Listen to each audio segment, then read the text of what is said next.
Okay, good afternoon, everyone. Today is Monday, March 24th, 2021. The time is 3:02 p.m. Sorry, I need to get closer. Welcome, everyone. This is a special meeting to discuss, it's actually our Parks and Waterways division of Kootenai County. Specifically, we're going to be addressing the Spokane River and a couple of the other minor waterways. I think the mic's a little shy here. Attending are Commissioners Duncan Brooks and Filios. Do we have any changes to the agenda? Hearing none. Okay, so can everybody hear me? Okay. Okay, so hearing none, we'll move on. I'm going to make a couple of opening comments regarding what we're doing and what we're not doing. We've allotted 90 minutes for this meeting. Everybody speaking will be given strictly 3 minutes. Not everyone will get a chance to speak, and I have to explain why. Because of the 90-minute rule that we've established, and this is a public meeting as opposed to a public hearing. Last year, when you attended, that was a public hearing.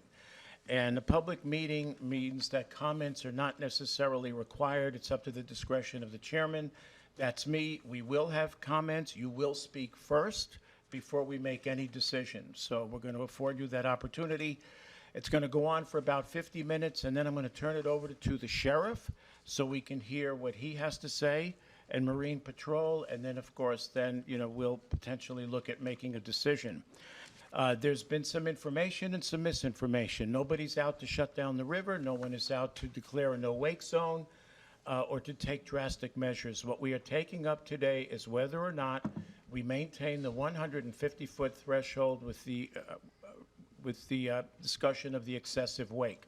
As it reads right now, an excessive wake you cannot generate an excessive wake within 150 feet. The discussion is whether or not we maintain the 150-foot threshold or dispense with it. And I do want to extend my special thanks to Kootenai County Sheriff's Organization because they've worked hard on this. So have my co-commissioners, Leslie Duncan to my left, Bill Brooks to my right, and our Civil Deputy Prosecuting Attorney, Jamila Holmes, on the far right. This has been a thorny issue. We've been dealing with this issue for well over a year and a half, probably more than any other board in recent history within Kootenai County. Running our audio video, Nancy Jones, who's also our communications manager, Nancy Pluff, our senior business analyst, and so we're going to be off and running. What I'm going to try to do is let both sides speak, for and against, so that we can try to have some balance as we go through this. We have a gentleman who is waiting to make a presentation. I hope the video is within the 3-minute time frame. If it goes beyond, we'll have to make a judgment there. I'm sorry? It's just 1 minute. Oh, it's 1 minute, so then Randy is also at liberty to make a comment if he wishes. So I'm going to turn it over. Randy Kirsch will be speaking in favor of maintaining the 150-foot rule. And so he has a video that depicts what he's trying to say, and I guess a picture's worth 1,000 words, as they say. Go right ahead. Uh-oh, muted. Randy, muted. Randy, you're muted. Randy, you're muted. I don't think he can hear. Oh. There you go. There. Sorry about that. Can I start again? I don't think I'm going to roll the video because I probably won't have time for it. Hi, I'm Randy Kirsch. I'm the president of River Run Homeowners Association. We have 3 docks in our neighborhood and live towards the end of the river near Templins. Unlike the Friends of the River, we've not turned into a lobbying organization. We're just a group of homeowners that are concerned about losing our ability to use the river for sports that we love and also impact these restrictive laws will have on our property values. Commissioners, with all due respect, you're trying to solve a problem that does not exist. Our river is becoming more congested and its shores are changing, but it's not from wakeboard boats. It's from all boats and the water flows, period. There is no safety issue as proven in our busiest year ever. There was not one wake surf accident. It makes sense that there's no safety issue because wake boats move slower than any other towboat while doing their sport. They're traveling at 10 miles an hour. The U.S. Coast Guard reported that in 2019, 200 out of 600 recreational boating activity deaths in the United States were from fishing. And no one thinks we should stop people from fishing. Additional research shows that 20% of all boating accidents involve a jet ski. I cannot find anything on wake surfing deaths, nothing. From speaking to each of you, you're concerned about safety from additional congestion. That's admirable, but do not let the folks that want to privatize the river make you believe for a moment that the river is any safer if wake boats are stopped. If you're generally concerned about safety, and you're not just trying to stop the constant phone calls from this small group, you will look at alternate solutions. And if you have a zero tolerance about the possibility of deaths on the river, you need to stop fishing, swimming, kayaking, boating on the river, not just restricting the super safe activity enjoyed by both young and older citizens. The property damage. I counted almost 500 lots that exist along the river. Do you know how many have not already installed riprap or do not have hard rock shore? I counted only 65. Yes, you're talking about restricting the public's use of the river because no more than 65 wealthy landowners who should maintain their own property are concerned about shore erosion or dock encroachment damage. To let such a small handful of wealthy homeowners control your decisions, even if they call you day late, is preposterous. Let's address those 65 lots. Shore erosion is caused primarily by Mother Nature. Shore erosion is given when you live on the banks of a moving river, especially one that never sits still, and is the aggressive movement of the release of water from a vista. A vista goes from 600 cubic feet per second to 22,000 cubic feet per second. That is a really strong torrent of water that results in a lot of movement, and it even raises and lowers the river 5 to 6 Okay, Randy, feet. this is Chris. You've got 30 Schneider, seconds. Director of Parks and Waterways, the person responsible for over 50,000 square feet of public docks and a bunch of marinas, has told me that one storm causes more damage than 5 years of constant boat wakes. And more specifically, he said, without a doubt, the shoreline and docks sustain considerably more damage from naturally occurring environmental conditions, strong seasonal storms, ice movement, high and low water, moving and floating debris, than it ever does from man-made waves. Okay, Randy, can you hear me? Wake boats are wrongly Randy? being Randy, blamed for Randy, these your time is environmental up. changes to the shoreline by this small group of homeowners that wish to abolish this sport. Please do not create more restrictive laws against wake Yeah, boats, just- since they're yeah. not creating the So you can't hear us. So, Okay, Okay, just, sorry, I'm going to have to mute him, folks. Otherwise, it's going to dig into your time. it's a Yes. 3-minute time limit, Randy, so that's what Okay, happened. so when he's ready for his video, we'll give him the opportunity to show the video. So he's speaking basically in favor of maintaining the 150 foot. Now, do we have, people have signed in? Yes? Who's got the roster? I don't know that they just have the slips. We just have the slips, okay. As I said earlier, probably everybody that wishes to speak is not going to have the opportunity, so we're going to move quickly. did Leanna pick up the slips? No. That's fine, Hi, I would also like to sign in from Zoom. that's fine. We'll do that for you. Can you record that, Nancy? Individually bring the slip to me, and then they'll go and speak, Okay. and I'll Okay. Okay.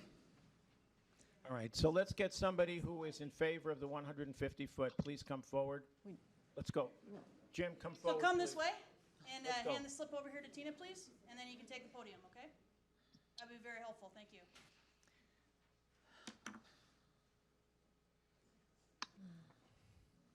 Okay, get as close to the mic as you can, Jim, please.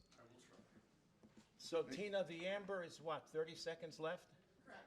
Okay, go. So, thank you, Commissioners. My name is Jim Stafford. I'm the president of the Spokane River Association.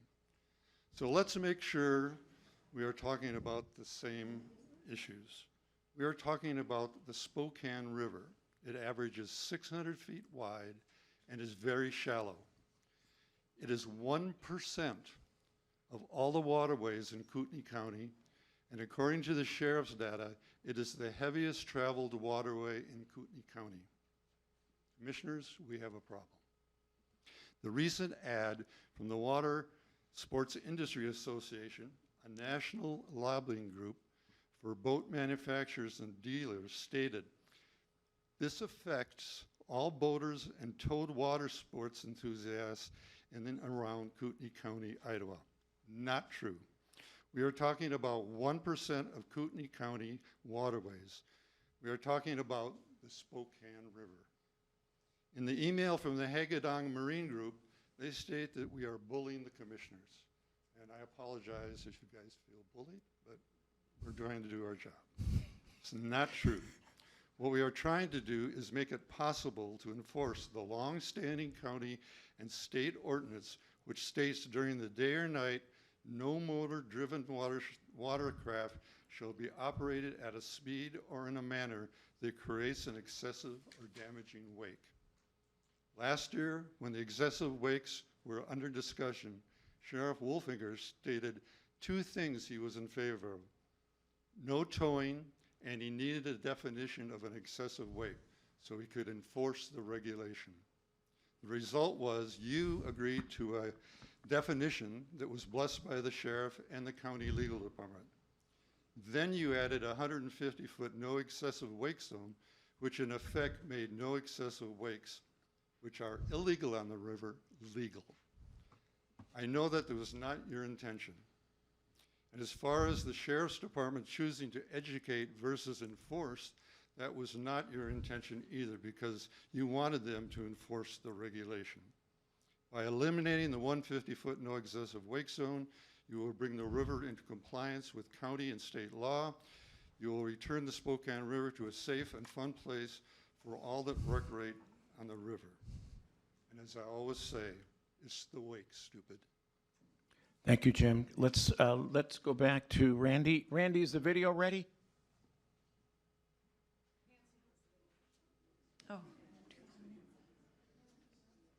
Oh, I'm muted. Okay. Yeah, the video is ready, and I sent it over to you guys, and it's to show that the wakes are less than a foot at 150 feet from the boat, which if a dock can't handle that, then the dock is not safe. And can you run that on your guys' side? I sent that over to you. Otherwise, I have to share the screen, which I could do, but I think I'm blocked out of that. it's running. It's running now, Randy. Okay. So you'll see that's the most popular wake boat made, and it's unedited. It's and at 46 seconds, you'll see that pole is mounted into the ground, and you'll see that that wake is less than 1 foot off the top of the water at 150 feet.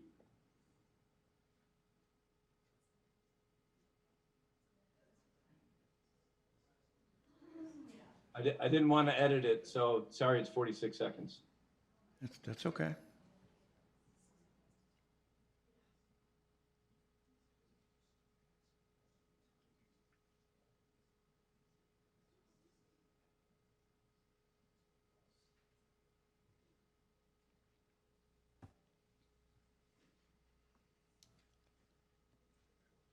Okay. Thank you, Randy. I couldn't see the video from my side, but I just wanted to demonstrate, every river and waterway is different. And in our specific set of circumstances, that wake is less than a foot. I just want to show you can make your own conclusion. It's small after 150 feet. And I know my 3 minutes are up, but. Okay, fair enough. like Thank to you, educate. Randy. Appreciate it. Thank you. Anybody else Thank siding with Randy who wishes to speak? That is to say, in favor of maintaining the 150. Sir, would you come forward, please? Try to walk fast, folks. I'm going to try to get through as many of you as I possibly can. Who would like to speak in favor of it? You can stand right behind him. Yes, sir. Please come forward. Your name and we don't need your address, just the town. Okay, thank you. Commissioners, my name is Kirk Hill. I live on the Spokane River, and I'm very fortunate to live there. I'm thankful for it, and I feel like it's everyone in the whole county, in the whole city, in the whole North Idaho can enjoy the waterway. It's a public waterway. We all should use it, okay? Not just a select few of people who don't want any wakes. There's 8.5 months where it is smooth as glass. There is not a ripple in it, okay? We don't need to have domination and people telling us we can't have any activity on the river. We enjoy the activities in a safe way, and that's one of the reasons that we live there. And we should not limit the people in the county or the area or even North Idaho the privilege, the right, the opportunity to take their grandkids, to take their kids, to take their families, to take their wife and use the river. Now it's fundamental. It's a fundamental, and it's a right. So that's what I want to say. And I have a dock, I have a shoreline, and I also feel that if to really understand this point, you have to visit every piece of property and every dock, and I'm willing to take you. I will take all three of you, and we can go look, and we can see, and we can take a look, and I think you will be, then you'll have the information that you need. 'Cause I don't think, I know you've done a lot of research and people have brought a lot of stuff to you, but that is very important. You don't just shut the door until you actually know, and that's important. So I'm here to say that, and that's what I'd like to do. So, yep, and I appreciate the freedom I have in this country. Thank you. Thank you, sir. Next, Tom.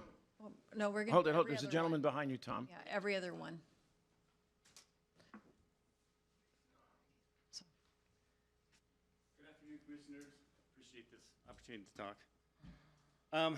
As I mentioned before, got a couple granddaughters now. Your name and. Oh, I'm Yeah, sorry. name and Ken Stauffer, 3794 West Shoreview Lane. Got a couple granddaughters. My youngest is 2 years old.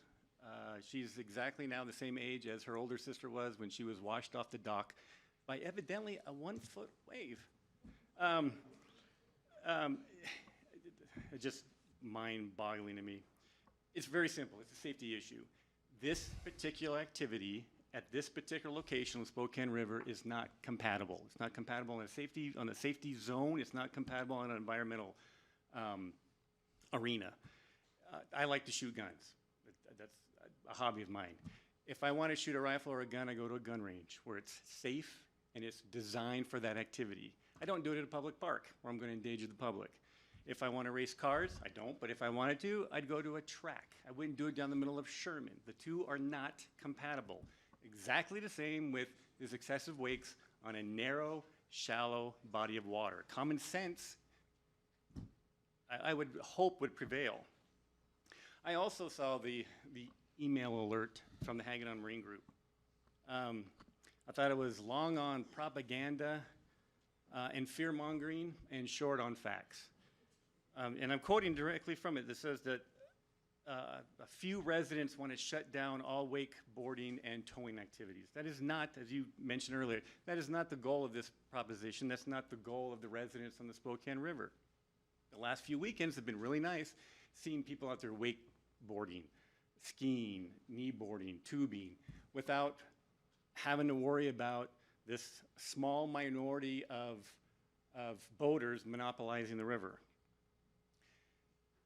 They were short on facts. They didn't mention the fact that state law, Idaho Title 67, Chapter 70, also known as the Idaho Safe Boating Act, already prohibits excessive wakes on the river.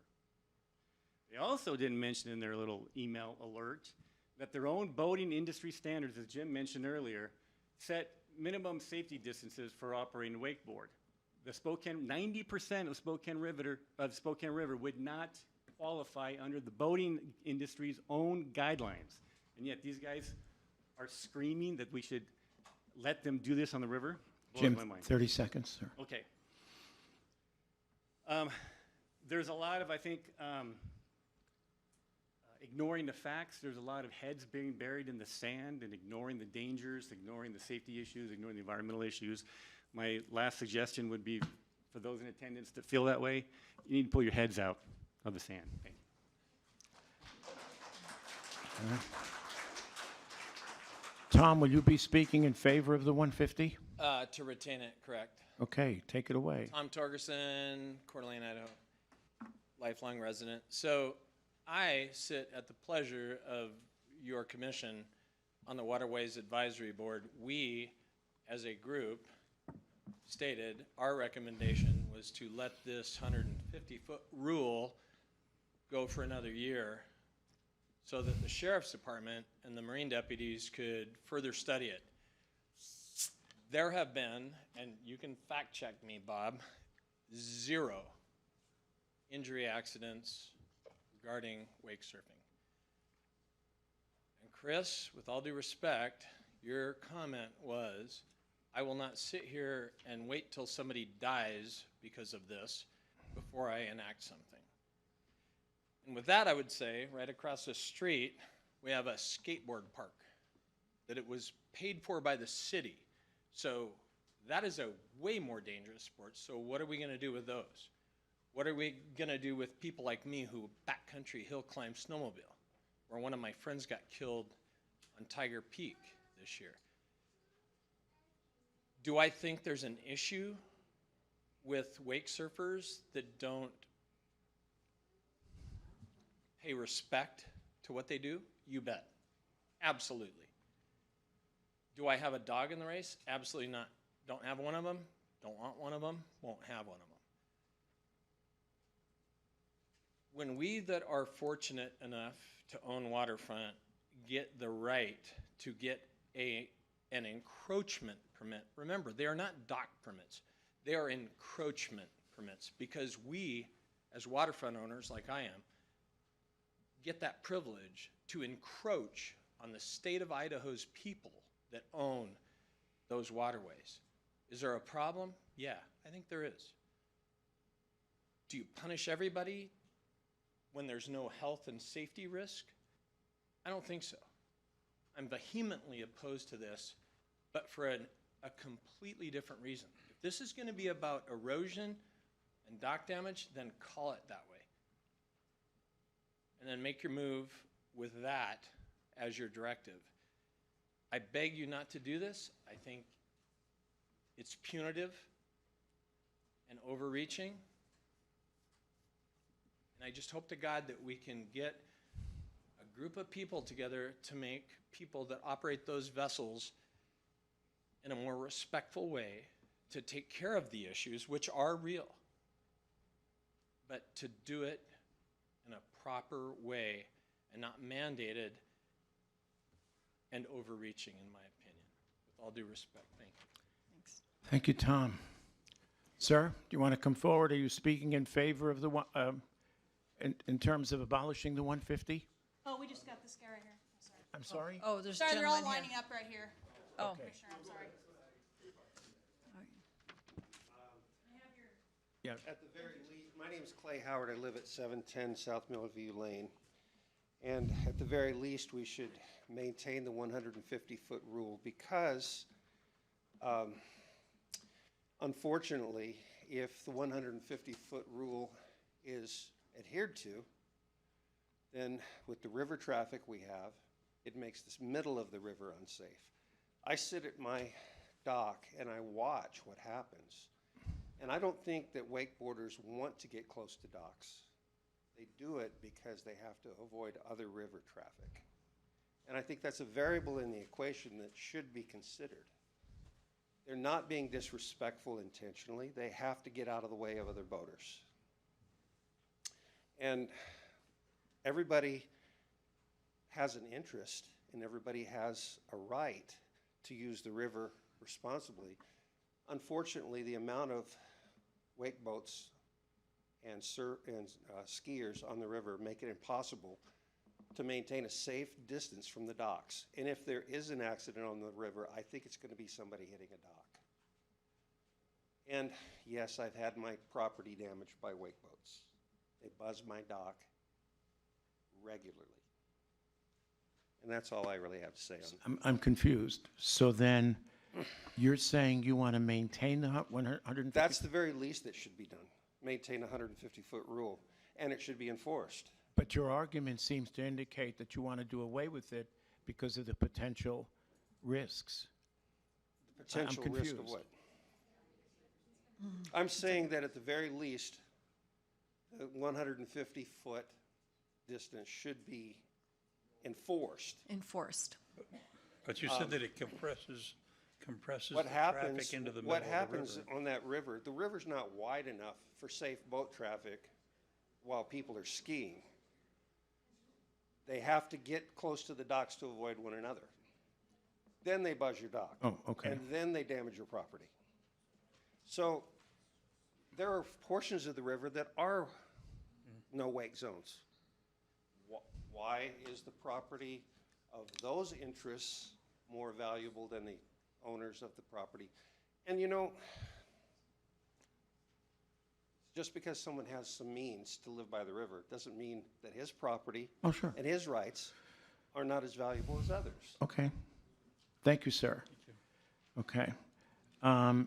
Anyone wanting to speak to eliminate the 150? Name and town, Yeah. please. My name is Mark Brinkman, and I live in Post Falls on the river. So I've lived here 27 years.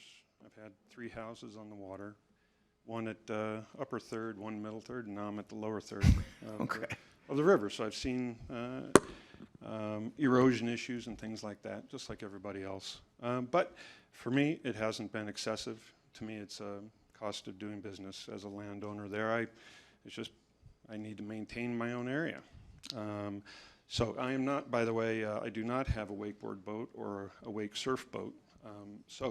But am I for or against the 150 rule? It depends.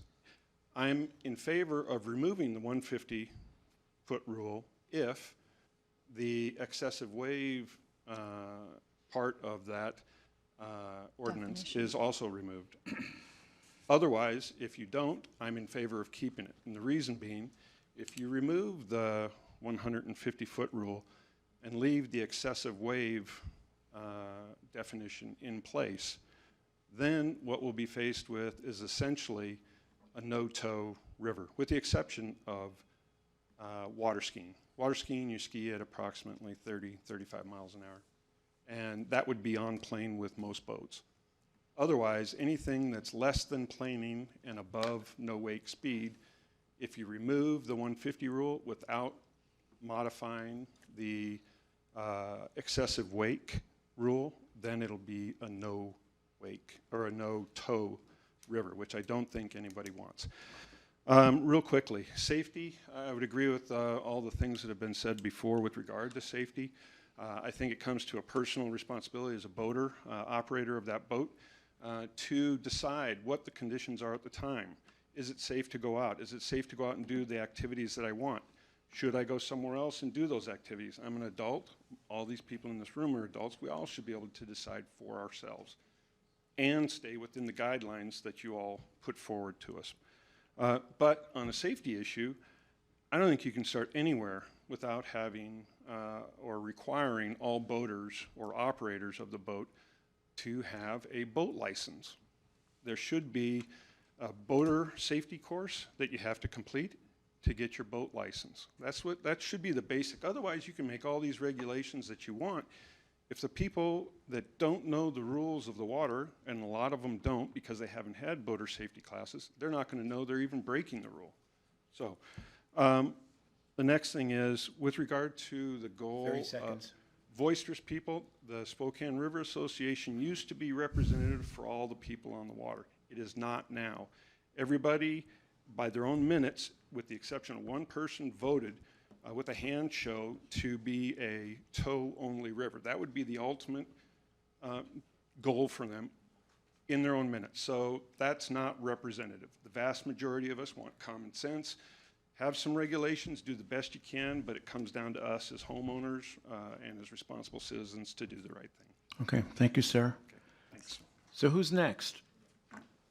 Okay, Bob, I guess you're going to be speaking in favor of eliminating the 150. I am, thank you. Commissioners, neighbors, friends, ladies and gentlemen, mine and Dom and mine and hair and all that stuff. My name's Bob Steiger. I live at 11831 West Riverview Road in Post Falls, Idaho, on the river. I'm a mechanical engineer and I'm the ultimate nerd. I'm a PhD and a college professor. So Randy needs to get some help. Anyways, large wakes on the Spokane River, in my mind, are wrong in a number of ways. First of all, large wakes present over 90% of the people who fish, paddleboard, kayak, etc., from using, and water ski, from using the river when they're out making big waves. So 10% is running over the 90%. Large wakes cause safety issues based on the water and off the shore. I've watched kids being knocked off their paddleboards constantly and not being able to get back. And then being kids, their life jackets is tied to the paddleboard. It's not on them, right? It's frightening. I am a friend of the river. The river is narrow and unfortunately it's shallow, which causes large wakes to tear up the silt at the bottom of the river. We're taking measurements now because the turbidity in the river is awful. You can't see through it anymore in the summer. So no one has a right to endanger other people's safety, property. That's not a given right. That's it's not in the Constitution. So there's lots of misinformation being spent about. The no wake statute does not close the river. You can still water ski, you can wakeboard, you just can't generate large wakes. Big boats have to slow down so they're not making a huge wake. No type of boat is targeted. It's not the boat, it's the result of the way it's being operated that's done. It's like driving too fast. My car will go fast, but it's not bad for me to drive it. Minding your wake is not a new idea. It's a classic sailing thing that comes from in respectful running. Can you get closer to the mic, please? Isn't respectful for running your boat. So but few people understand that behind them their wake may be causing trouble. So, and river owners should not be required by anybody to make their riverfront look like a World War II pillbox, right? 30 To keep seconds. doing that. So my suggestion is we do things like on skiing we have terrain parks because the kids want to jump in, and I'm actually certified to teach them to do that, but not with the rest of the public. I'm a pilot. I fly aerobatics. I don't do it over the airport. I go off in what they call a practice area, and I'm allowed to do loops. My loops and deadheads and look good, but my Cuban eights are awful, right? So, but anyways, finally, I have sports cars. I like to go fast. My sports car will go 150 miles an hour, but it goes 20 miles an hour in the school zone. Not because the papers are full of school kids being run over, it's just because of the potential. So I think what we ought to do is maybe get Hagedorn, who's making a fair amount of money right now. Is it all over? Yeah. Okay, I'll stop. Thank you, Bob. Couldn't finish your proposal. Okay. Now hold the applause, please, folks. Okay, let's hold it down. Okay, so in favor of maintaining the 150, sir? Name and town, please. Good afternoon. My name is Mark Beltran, Post Falls. Also live on the river, and I'm here to ask the commissioners to consider all the facts before making any changes to the rule. Get up close to the microphone, As close please. as you can, I ask please. the commission to consider all the facts before making any changes to the rule. I've been on the river for 3 years now, and I've seen big boats, surf boats. I've seen tubers. I can tell you that the tubers create as much problem, if not more so, than any wake boat I've seen. They sit behind your house, spin around circles with little kids, and create bigger wakes than I see coming off the surfboards. I've seen big boats, 35, 40 footers go by, creating much bigger wakes than surf boats do. So we got to decide, is this about erosion, or is this about keeping surfboards out of the water? If it's about erosion, we need to consider those boats as well. We need to consider tubing. If it's about safety, then we also look at that as well, because if it's safety, I think somebody earlier said there's no accidents with surf boats last year.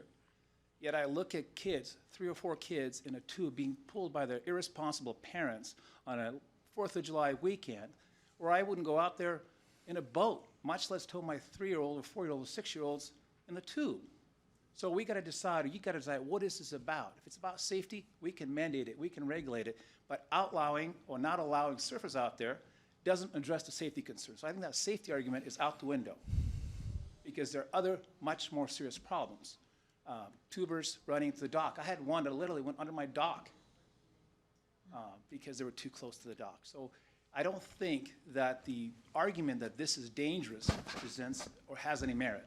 If it's erosion, let's figure out how much erosion being caused by 10% of the last speaker, of the people who use it, because there's 90% of the people using the river as well. If it's about erosion, what impact does it have expanding the entire North Shore? The county's granting permits to build more condos, more apartments, more boat use. Let's address those facts, because I think we're avoiding it.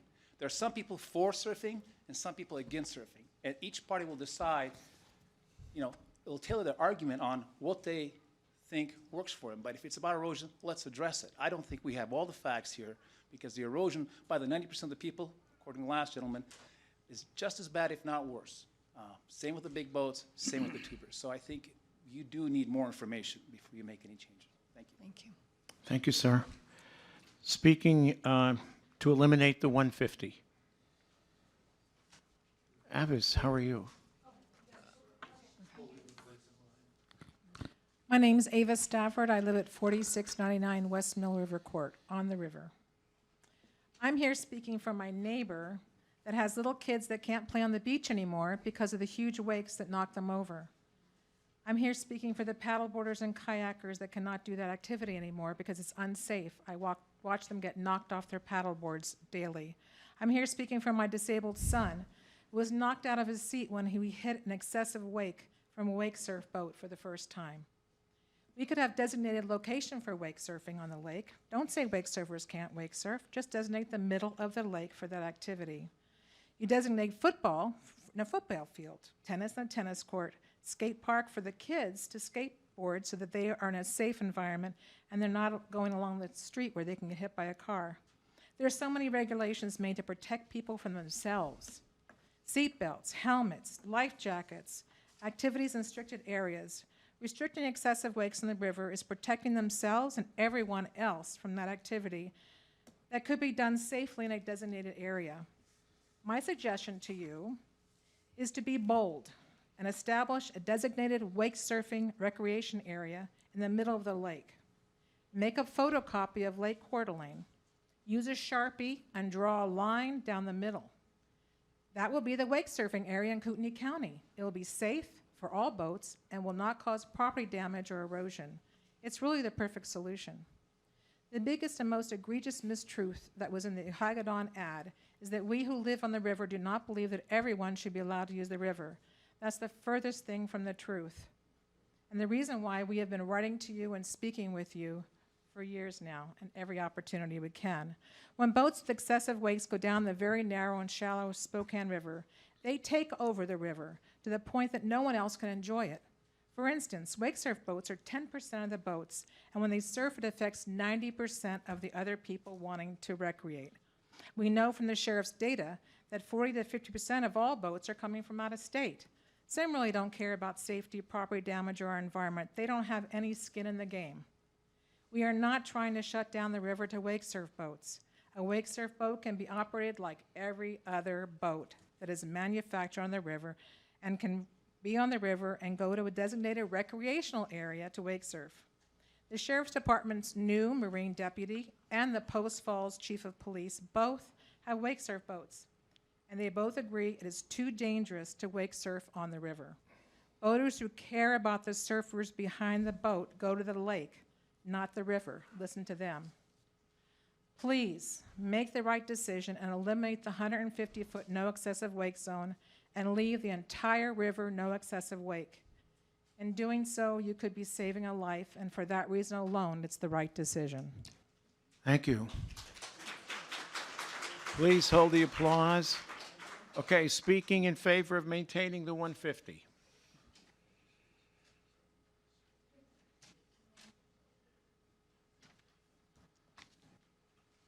We can have the little guy speak as well if you like. If it buys me 3 more minutes, then how about that? Go Hey, right ahead. I just want to say thank you for Pull up the mic. yeah. You can get, there you Perfect. go. thanks for the opportunity to share and to hear Name everyone. and town. Oh, I'm sorry, Casey Price, Coeur ahead. d'Alene, Idaho. I live on the river in Bellerive, Okay. and I want to show you. Can I show you a picture? Sure. I don't know This how to is- get this in the record, but go right ahead. Okay. That's a picture. Oh, careful. Oh, Sorry. it's all right. Are we still okay? Yeah. Yeah, you're fine. We don't. Okay. Okay. Does anybody have a Have my phone here, Nancy? I do. Okay. That's a picture of the river during the flood in 2017. I'll turn it right over, Leslie. And to me, I live on the river. I see all the boats that go by. I own a wakeboard boat and surf regularly on the river.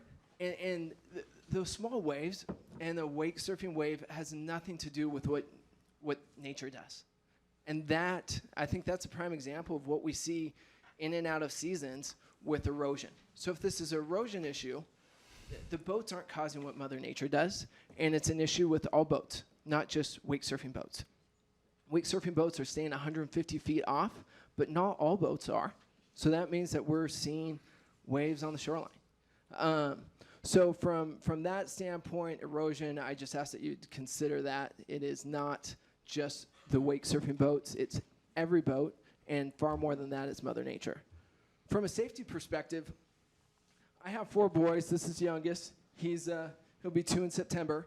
We spend all summer on our dock, and we see wake boats, their waves come in all the time, and we never have a safety issue. Our dock is newer. We maintain it.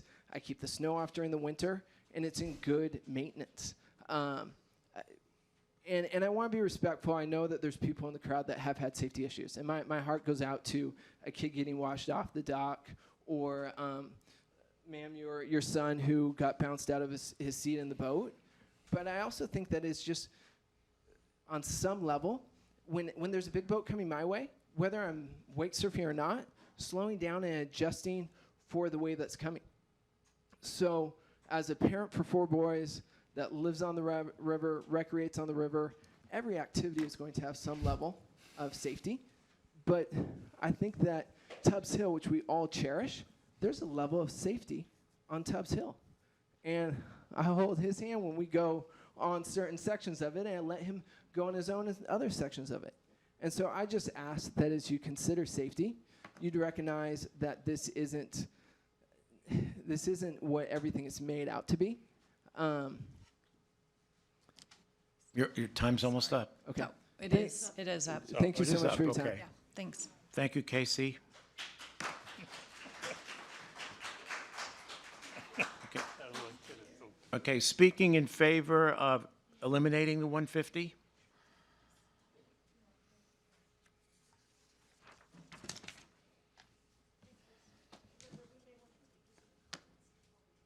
I'm sorry? Oh, okay. I'll pause and I'll try to take those as well. Go ahead, sir, please, name and Thank you, town. Commissioners. I appreciate your time, and I know you're in a very difficult spot. I think one thing that hasn't been mentioned is the reason we have the swells and the wakes. I live on one of the shallow sides of the river. What is your name? Your name and town, Jim, please. Jim Oh, Balestrino. Go ahead, Live in Jim. Coeur d'Alene on the south side of the river. Our biggest problem is you can go out 150 feet, and it's probably still only 6, maybe 7 feet deep. The wake boats and all boats, as they run, create energy that's forced down in the water. That energy bounces off the bottom, comes back up in the form of a swell. The one thing that I've noticed are that wake boats sitting on my dock, when a wake boat goes by, and some are worse than others, there's a series of several swells that come in. Now, I've got basalt rock boulders out in front of my house along the side. Every year I go out and I have to pick up basketball-size rocks and put them back up on the shoreline. I don't mind doing that. I don't want to take away anyone's right to be able to use the river. But the 150 feet where I live is very marginal as to who really abides by that.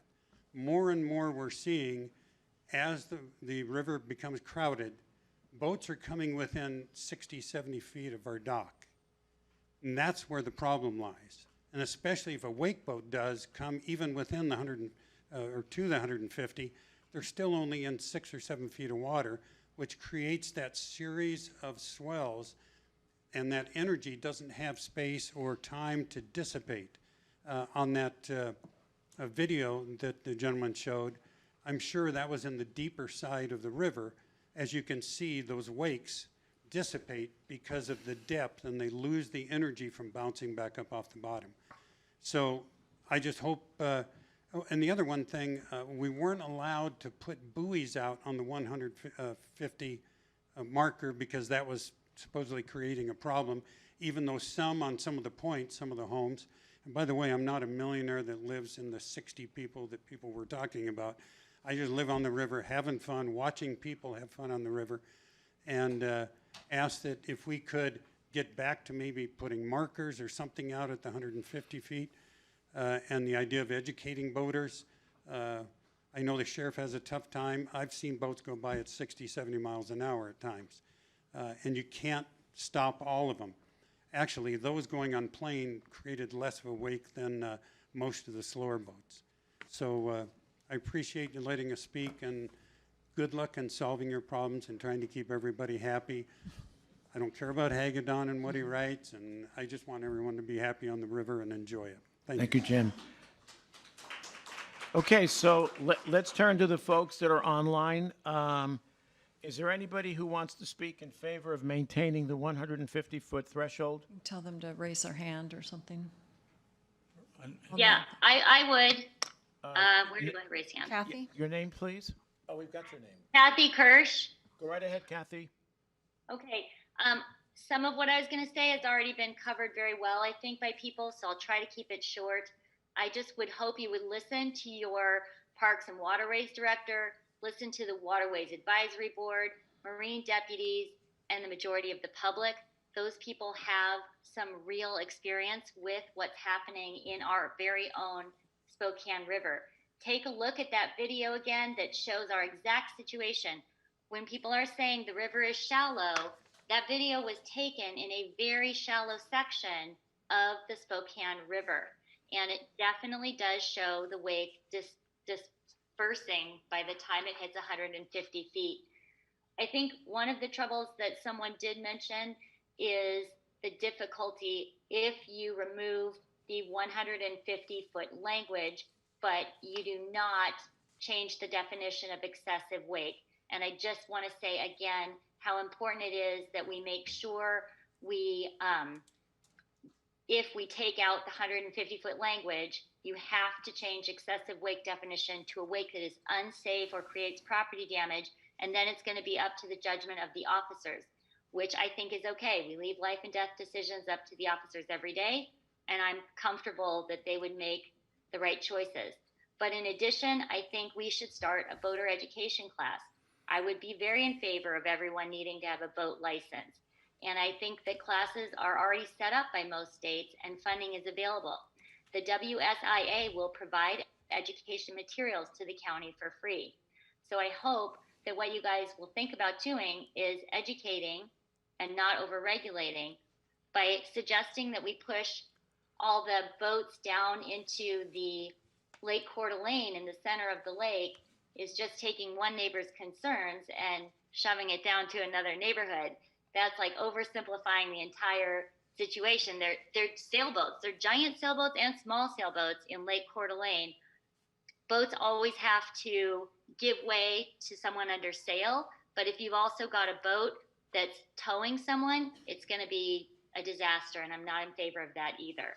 I think it's a fear tactic to try to suggest that people falling off paddleboards might drown. It's not happening. The paddleboard itself is a giant PFD. That's all I've got to say. I hope you'll really consider it. Thank you. Thank you, Kathy. Okay, speaking in favor of eliminating the 150. Anybody online? Anybody on the phone? I'll ask again. Anybody on? Okay, let's go live again. All right, and then I know we've got David Lehman can speak after this gentleman online. Sir, your name, please, and town? Gary Maddock. I live on the Spokane River right across from Harbor Island. Lived there for 6 years, and the wake boats have turned the river into an athletic field. And it is not safe for pleasure boaters to go out under the river. It's like trying to cross a professional football field when the game is in progress. You're going to get bumped around, and someone is going to get seriously hurt. Thank you. Thank you, sir. So is Dave Lehman on? Yes. Please. Dave, your turn, sir. Yeah, unmute yourself. There you go. Hi, Mr. Chairman. My name is David Lehman. I'm from Boise, Idaho. I represent a few different organizations, the National Marine Manufacturers Association, the Water Sports Industry Association, and Idaho Families for Boating. I think instead of covering the same ground that many have covered before me, I would simply say this, that last year, the county commission in good faith imposed an ordinance with 150-foot no excessive wake zone. Last year, the sheriff's department in good faith educated voters about the new ordinance and that it would be enforced in the 2021 boating season. And I think it only makes sense that in good faith, the sheriff's department should be allowed to enforce the ordinance that the county commission passed. I've heard a couple different citations of statistics, and in the 25 years I've been doing this type of work, I can tell you that that the only statistics that you can rely on are the data that you can actually see and prove. And so if in fact we are allowing the sheriff's department to collect that data, inform the county commission about the actual incidents, the violations, the potential dangerous situations, and then in fact maybe the situations that prove themselves to be not dangerous. I think those are the types of that's the type of information that this county commission should use to act upon. Now, I've heard a couple analogies to football and shooting sports, and I happen to have played college football, and I happen to have owned a gun manufacturing business, and I see similarities with some of the oversimplification in attempts to overregulate an industry. I saw it in the shooting sports industry with the gun manufacturing business that I owned. I manufactured AR-15s. There were people who, very well-meaning people who wanted to ban AR-15s because they were too dangerous and who would need them. I think there's a nexus between the argument that's being made with wake boats in particular and the shooting sports industry over the last decade. I would ask that the county commission in considering this rely on the good judgment of the Waterways Committee, rely on the good judgment of the Sheriff's Department, allow the ordinance to continue for one more year at 150 feet, and then come back next year with data and make a determination. If they feel at that point that there's a danger that is unseen today, then you have the ability to make a change to the ordinance and you can base it on data. And so with that, Mr. Chairman, I'd say thank you for the opportunity to talk and would ask that you would maintain the existing ordinance for one more year. Okay, thank you, Dave. How many people are left to speak? Okay, we're not going to be able to accommodate everyone, folks. Okay, Susan, you're going to speak, I presume, to eliminate the 150?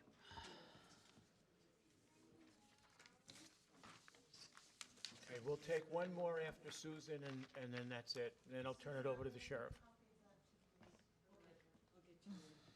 My name is Susan Steiger. I'm a resident of Kootenai County, born in Kootenai County, and I live on the river, and you've heard from me a lot before about this issue. We've owned our home on the river for nearly 30 years. We've watched lots of boats come and go. We have a seawall. You can't build them anymore. We have a nice, well-constructed seawall. We built a new dock. We're engineers. We maintain it well. Our dock gets horribly damaged every year because of just the constant pounding and slamming of excessive wakes. But you know, I'm an engineer, and you can't refute basic wake physics. And as nicely done as Randy did on his measurements, he missed one point. When you measure a wake, you measure from the trough to the crest. He measured from flat water to the crest. That meant his 1 foot wake was really 2 feet by definition of a wake height. And at 2 feet, it contained 16 times more energy than a regular runabout boat on a plane would create. That's the kind of thing that causes erosion. That's the kind of thing that makes it difficult for other boats to pass. And that's why I wanted to take just a minute and run through this picture with you. And yeah, you've got it up there. Nice picture at the top. Thank you, Hagedon, for boats making excessive wakes. Wake physics, you can't get beyond that. those wakes, even well behind the boat, contain 10 to 20 times more energy than the wakes behind regular boats. That's what the safety issue is. That's what the erosion issue is. If you scroll down to the next picture, I just happen to have it, that's a boat making a big wake in the river. I can't tell you what kind of boat it is. It's making a big wake. That blue arrow is 1,000 feet behind the boat. And at that point, the wake that's just hitting the docks there on the north side still has 10 to 20 times more energy than a regular boat on a plane. You're down to about 25 seconds. You Go. cannot cross that wake safely. So that single boat is restricting 90 to 99% of the boaters who want to safely be on the river. So when you talk about I have a right to, does that one boat have the right to limit everybody else who's going to use the river? And they mentioned they go really slow. That means you can't pass them because you can't safely cross that wake that has 10 to 25 times more energy. With regard to incidents, you know there was a near miss, somebody almost died, and there's lots of data on other places that show I'll have injuries. to stop you. Okay, great. Thank you, Susan. So we were going to go one more. You're the last one, sir. My name's Matt Harmon. I live on Harbor Island on a pretty busy section of the river, I'd say.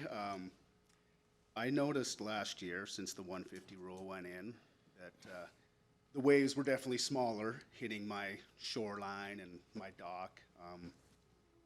So I think there's some merit to the 150 rule. You know, are the waves gone? No, they're not gone, but I haven't had any damage. Like I said, I lived there for 4 years. I haven't had any damage to my retaining wall, to my dock. But I got to looking at kind of historical data, and I saw that the last flood was 5 years ago. So it hasn't flooded since I've been there. And Randy talked a little bit about the river flowing at 20,000 feet per second. It actually goes up to 40,000 feet per second. And you're talking about a body of water that raises and lowers about 15 feet, depending on seasonally and what's going on with flooding. So I would argue that if this is an erosion issue, wakeboard boats are doing nothing compared to natural erosion. I drink water out of the river. I pull water from the river. So I filter that water, and it goes through all the filtration system. I can tell you that during the spring runoff, I have to change my filters about every 3 weeks. So there's a lot of sediment flowing through those filters. In the summer, I don't have to change them all year. Those wakeboard boats aren't causing up a big stir of settlement. Anybody can go out in the spring and look down off the end of their dock and they can't see the bottom. In the summer, even when the wakeboard boats are going by, you can see the bottom. So if this is an erosion issue, I think some more data, some more scientific data, maybe a study done on erosion of wakeboard boats versus natural erosion because of runoff and floods would be valuable. If this is a safety issue, the reality is it doesn't sound like there's been really any fatalities or serious injuries as a result of surfing. I understand, and it's sad that people have been knocked off their docks and things, but I mean, I don't go to the pool and expect to not get splashed. And if you go to a beach, you should expect to get wet. I'm sorry. Folks, stop, folks, please. Let him finish. Yeah. If you're playing on Go the right edge ahead. of the river, you should expect to get wet. You know, you're participating in water sports. So that's all I would say. Appreciate your time. Thank you, sir. Okay, that's it. So that's it for comments. Thank you, everyone. In case you're wondering, we've had 10 in support of maintaining the one. Well, 18 people have spoken. So 10 have spoken to maintain, 8 have spoken to eliminate the 150. So what I'm going to do at this point is turn it over to the sheriff. our new sheriff, Bob Norris. Welcome. Thank you, Mr. Chairman. On April the 1st, I hosted a town hall meeting at the Red Lion. And I came away with one huge takeaway from that meeting. If I wanted to make everybody happy, I should sell ice cream, because this is probably not the subject that's going to make everybody happy. And I have to tell you, based on 30 years of law enforcement, what language you choose to or not to change today is not likely going to change much on the river. And I'm going to tell you why. We had 800 enforcement stops on the Spokane River last year. 800. Now, if I could turn around just for a second, a show of hands, everybody in this room, when you were driving through an area and you saw a police car effect a traffic stop on somebody, did you take your brake off the gas? Show of hands, come on. Did you? Okay. Yes. So the 20 to 30 boats that are passing that enforcement action, they don't know why that boat is being stopped. So there is already significant enforcement, 800 traffic stops, or I'm sorry, 800 boat stops on the river only. That is a huge amount. So there's a lot of enforcement, there was a lot of education. So, as you all know, I did have some takeaways from that, and I did provide those. Obviously, just going to go over them real quick. Provide enhanced law enforcement patrols on the Spokane River. Conduct an emphasis enforcement for the first 3 weeks of the boating season, which is going to require more man hours, which this board approved. Work with the highway district to close some of the, or make no parking areas on some of the highways adjacent to some of the boat ramps. The boat ramp at Greens Ferry in Riverview that was originally designed for 8 trucks and trailers has trucks and trailers on both sides of the road that goes for a quarter of a mile, half a mile on some days. Work with the Parks and Waterways, boat dealers to enhance communication and education. And here's where likely we're going in the future. I don't know if that future is today, next week, or next year, but there is a considerable amount of traffic on the river. So we only had 4 incidents last year, 2 of them regarding a log, and 2 of them regarding a boat that was towing 2 people, and they hit, the tubes hit each other, and they hit each other in the head. However, I used to live on the river. My neighbor on the right said, don't do anything, don't regulate anything. My neighbor on the left says, you know what, we got to enforce everything. So that's just another example. But I believe that where we're likely going is we have to minimize some of that traffic that's on the river.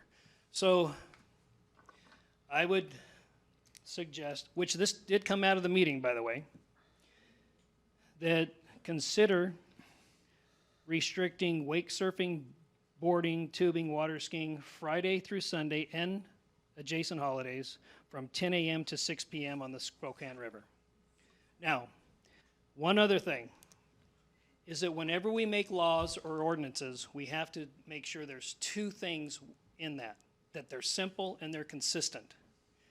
So that is just more complexity for you to consider in this particular ordinance that is before you today. So I'm likely not to make everybody happy, but that's probably likely that last recommendation is probably where we're going in the future. But whether that is now or in 2 years from now, 3 years from now, yet to be seen. Mr. Chairman, do you have any questions for me? Leslie? I have a couple. Bill, go right ahead, Leslie. Would you say that changing laws every year is confusing or simple and consistent? That would fall under not consistent. So that's a concern. You know, we did a lot of, apparently, I was not part of the enforcement efforts last year, but there was a lot of education on this new rule, and it just, to change it from one year to another year goes against that rule of making a law or an ordinance and making it simple and consistent. You said you had more. Go ahead.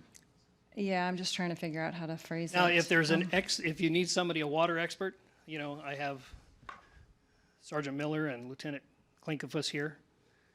If you would like one of them to speak, that's fine.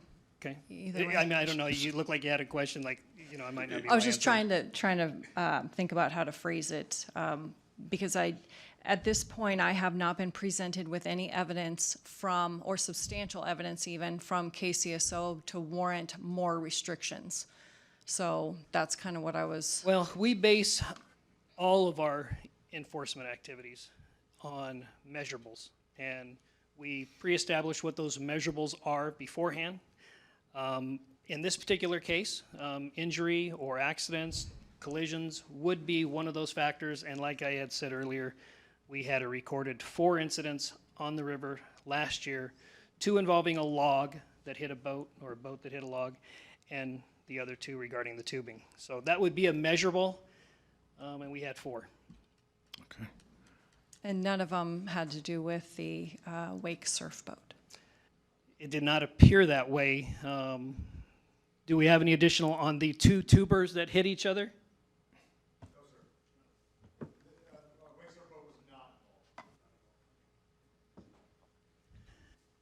Okay. Bill, you had a question? Yeah, you said simple Simple and consistent. and consistent. How about enforceable? Yeah, that's true too. I think- Yeah, I think- yeah, no, that's very We can true. make all the simple and consistent rules we want, but if we don't enforce them, they don't mean much. Yeah, but then I have to go back a little bit to that traffic stop scenario. Even though we didn't enforce it last year, there was 800 stops, and the other boats that are passing at the time, they don't know that we're not enforcing for that. It is considered a enforcement. You So think we've seen traffic collisions and injuries go down in an area that we didn't enforce for speed just because we put a police car out there. Do you think the people driving by and seeing, or boating by, and seeing the 800 stops might have a second thought about doing illegal activities? 100%, I mean, we've done a lot just in terms of talking about this as far as education. Yep, I we're think going we to have. do heavy enforcement.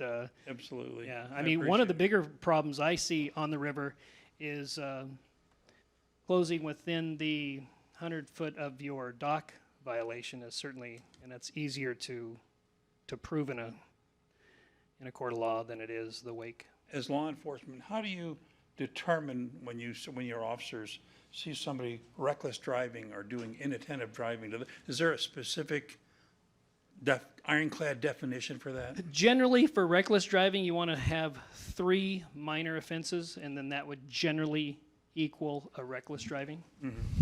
But there's no 1 foot over the line or 18 inches over the line or? Nope. Okay. It becomes subjective. Right. Some courts have felt like if the speed limit was 65 miles an hour and you're going 110, then that would say that's reckless driving. Okay. Yes.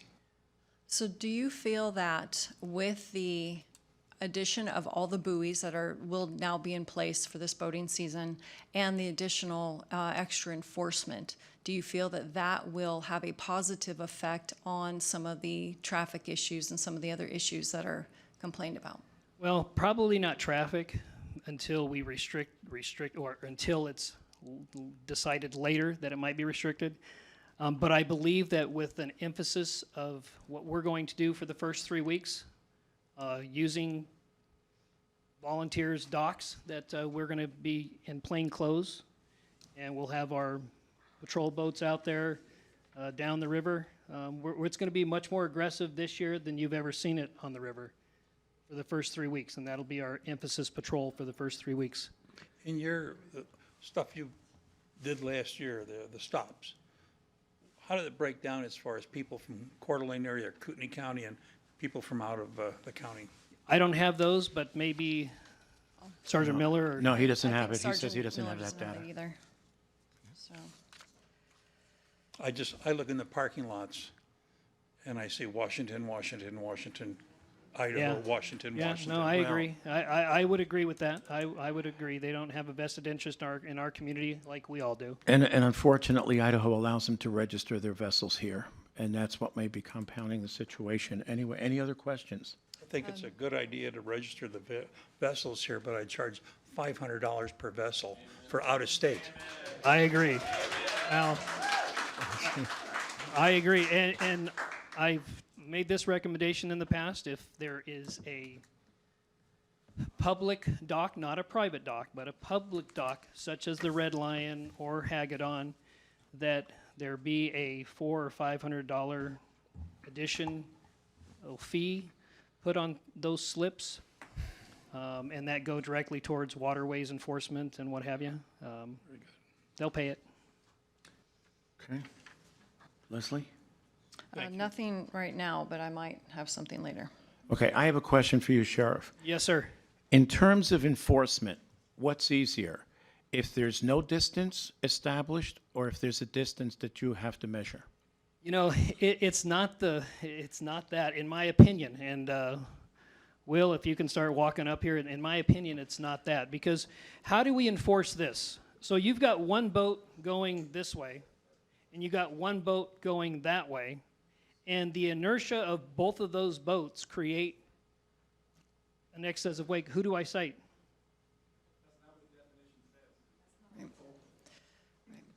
Well, why is it any different than if you have 2 or 3 speeding vehicles in a row? Who do you cite? Well, the fastest one. So go after the first guy, whatever. Anyway, did you want Lieutenant, excuse me. He's been promoted. I got to get this straight.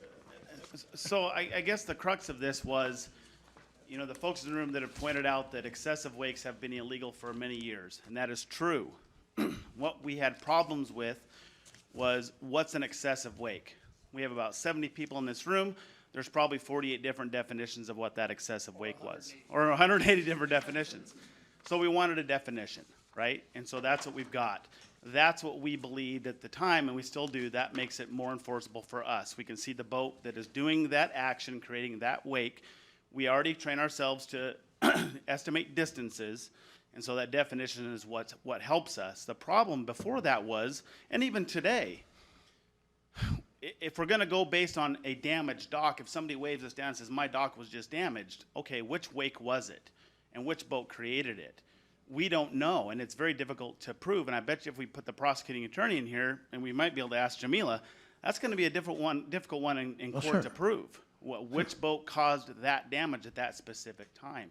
And so right now, the definition as it sets with the 150-foot rule is probably the most enforceable that we've ever had in Kootenai County. This summer, we're at full staff with the Marine Division. We've got 10 seasonals. We've got 2 full-time folks. We've got Post Falls City that's going to help us out with enforcement on the river, plus some overtime money from you folks for additional patrols.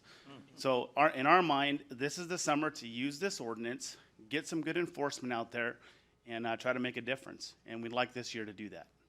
Okay. I do have a question for you, though, Lieutenant.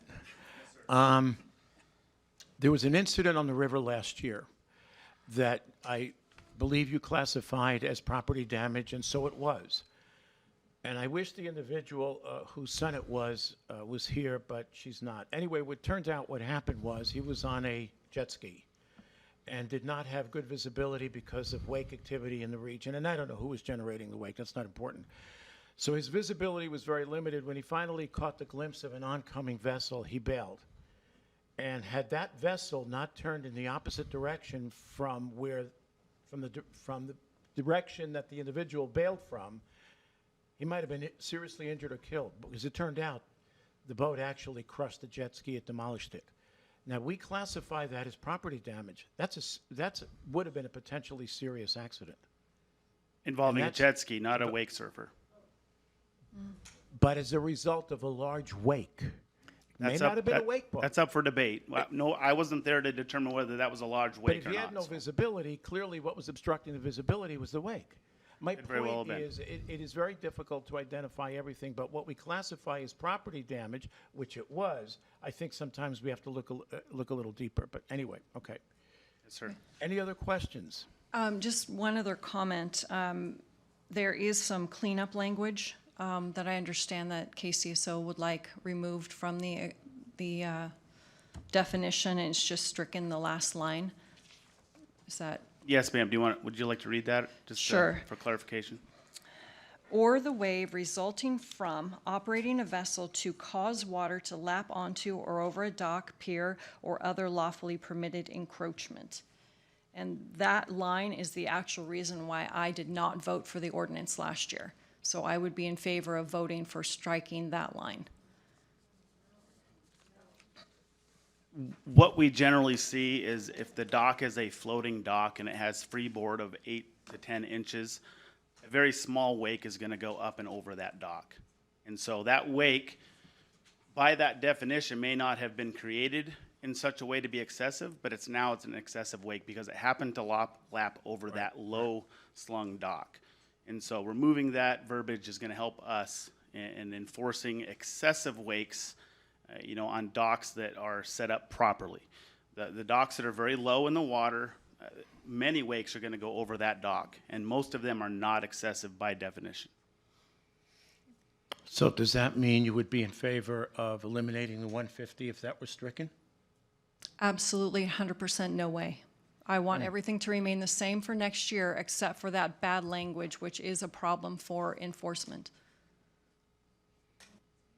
Does that present a problem for you? Most of my law enforcement activity didn't come from the water, so I'm going to defer to the experts on that one. However, I will be out there this particular summer quite a bit, and spring. Thank you. Any way we do this, ultimately it's your judgment. We can define excessive wake any way we want, but ultimately, you can't really measure the size of a wake. You're going to exercise some level of judgment. So no matter what we do here, even if we act to eliminate the 150, it's still your judgment. And knowing you folks, you're not going to go out there with the intent to punish or be punitive. You're going to go out there to attempt to enforce the law for first and foremost for public safety, and secondly for the prevention of property damage. So I think any way we do this, people have to believe that you're going to go out there and use your best judgment and do it in probably as amicable a manner as possible. And that's what you did last year, and I commend you for that. So what I'd like to do at this point, before we actually go into a deliberation, normally we kind of do this backward, is entertain a motion. When the motion is made, if seconded, then we can discuss it. So is there a motion? Yes, I'd make a motion that we eliminate the 150-foot limit, and so we don't constrict the traffic.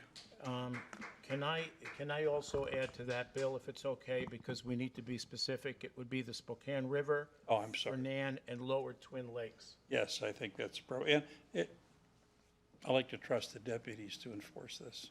Okay. Is there a second before we discuss? I will second the motion. Now let's go into discussion. By the way, seconding doesn't mean it's going to pass, folks, but it's probably the better way to do things. So the issue with doing away with the 150-foot rule is not only will you single out one activity and cause multiple lawsuits, you will also essentially Folks, please, please be courteous. Go ahead, Leslie.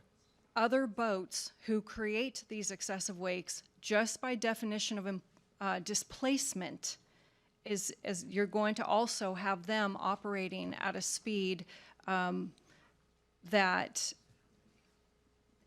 by no fault of their own, but because of the size of the boat, they will also be subject to this. They will not be able to operate on the river, I guess is what I'm saying. So, no, I am completely against it. I don't think we should flip-flop, change laws every single year. I think we should give this one more year to have absolute documentation, proof that more stricter regulations are needed. But I do not believe that they are. I do not believe that past tickets and accidents would allow me today to enforce stricter regulations on the river. Not only that, but now we're going to have a full summer of all the buoys that were placed there. And with the teams, that is going to make a huge difference on how people behave. So with the Waterways asking for us not to change, it sounds like KCSO would also be okay with leaving it for one more year. I think that's the right thing to do in this situation. Bill?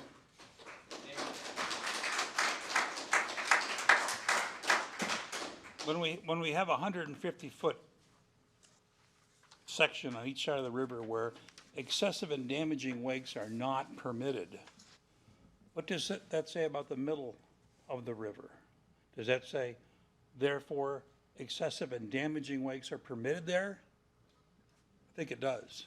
And I would rather open the river up so that the sheriff's deputies, wherever they see excessive or damaging wakes, can cite somebody and protect everybody, and everybody gets to use it as freely as we can.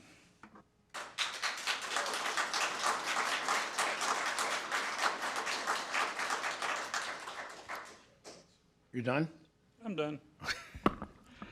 Okay, so my turn.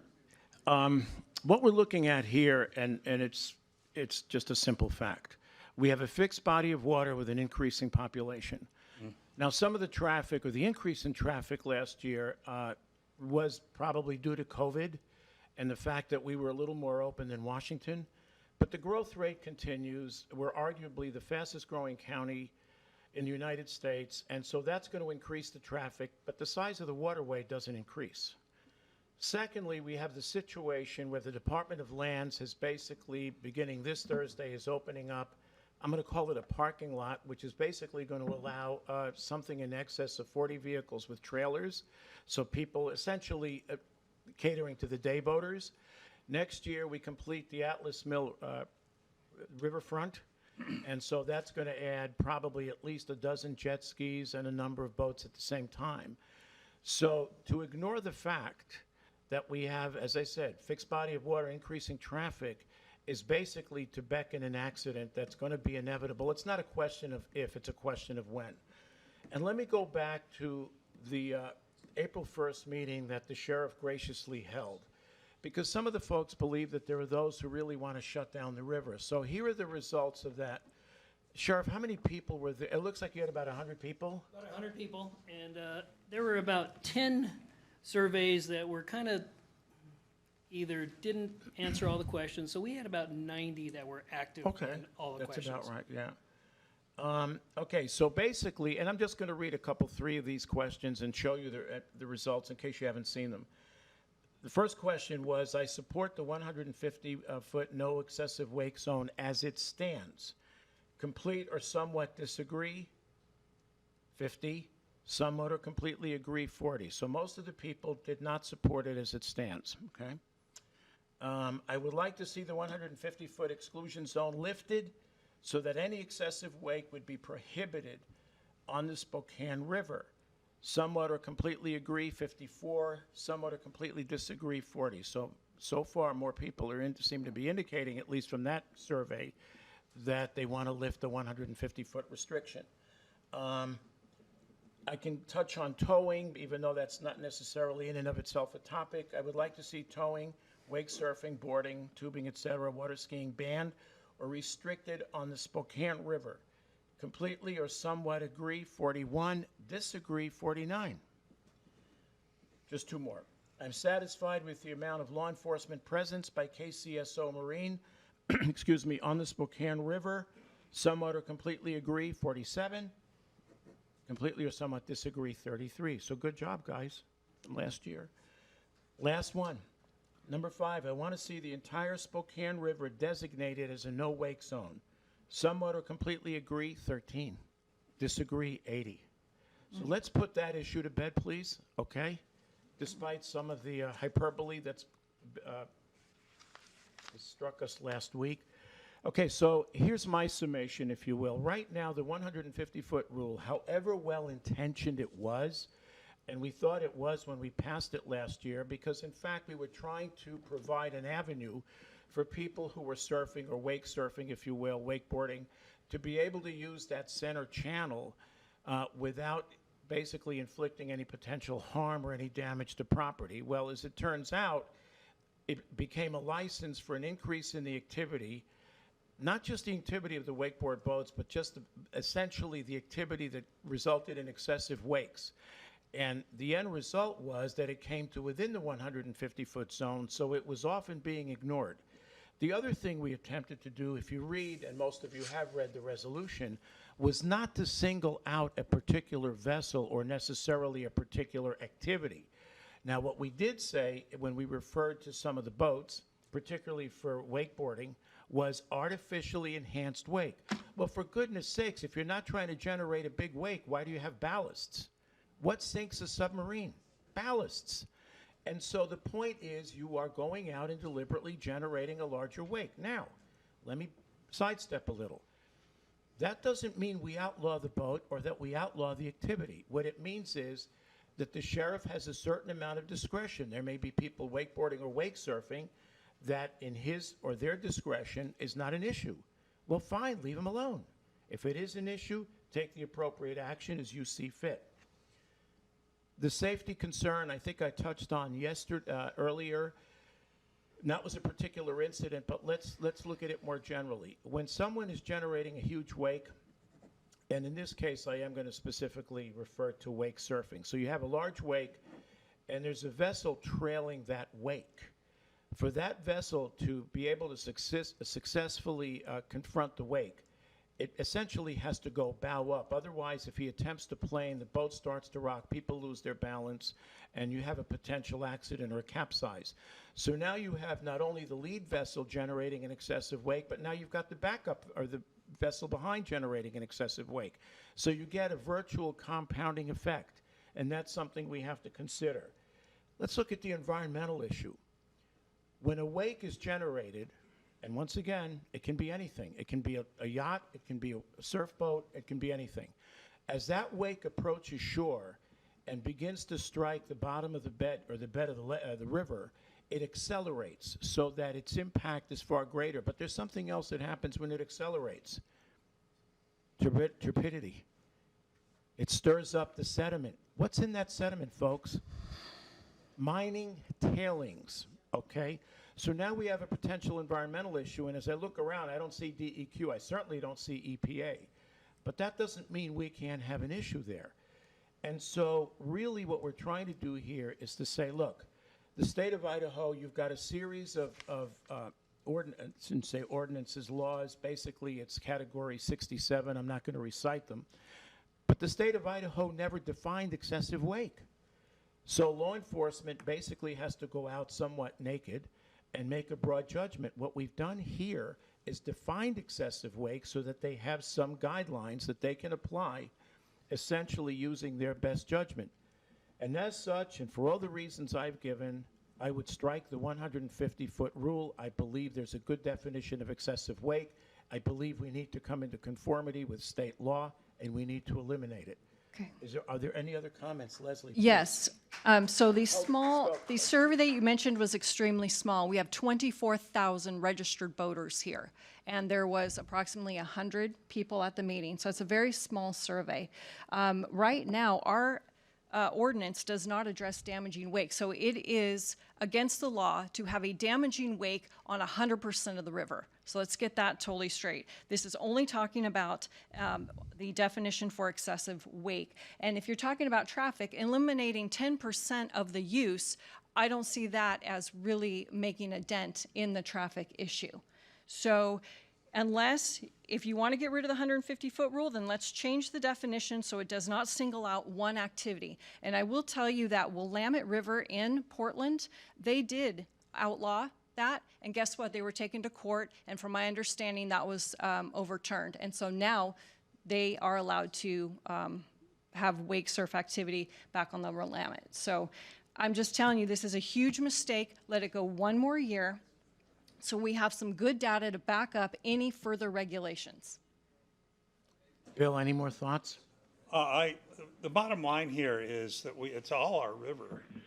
And I think people need to go out there and, sorry, sound like Pollyanna, be safe, be considerate, and watch out for your neighbor. Are you done? Yeah. I guess what I would add as a final thought is that, yes, it is a small sample, but these are the people who care who show up. That's point number one. Point number two. That's not fair at all. That is so. Hold, folks. Time to take a vote. No. Yeah, a Hold lot it, of people folks. didn't know about ju- it. just to be fair, that we did market that just for the residents on the river. That's where we marketed it, that particular But there town hall been, meeting. that's true, Sheriff, but there have been other meetings. Commissioner Bill Brooks had a listening session that he did about a year and a half ago. And I offer that just for clarification. Right, That's all. fair enough.